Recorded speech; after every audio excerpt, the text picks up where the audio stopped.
اور اس بات کو بطور سبق آگے نقل کیجئے کہ ہمارے علماء کرام نے ہر موقع پر دین کی حفاظت کی ہے۔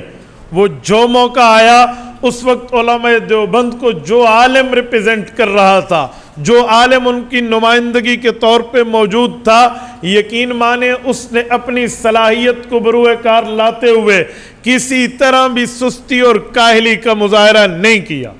وہ تحریر کی شکل میں ہو، تقریر کی شکل میں ہو، تحریک کی شکل میں ہو، تنظیم کی شکل میں ہو، جہاد کی شکل میں ہو، تصوف کی شکل میں ہو، کسی جگہ علماء دیوبند اس میدان میں پیچھے نہیں رہے۔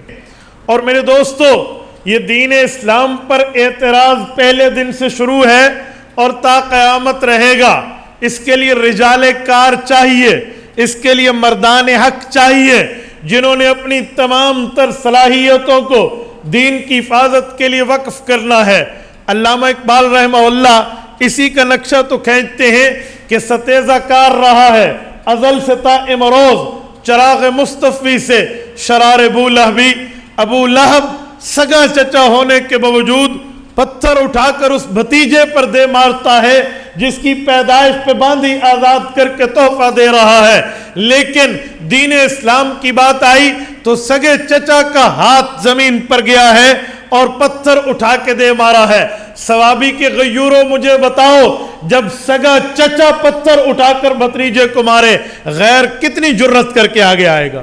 یہ عالم، اسی کو علامہ اقبال نے کہا ہے کہ ستیزہ کار رہا ہے ازل سے تا امروز۔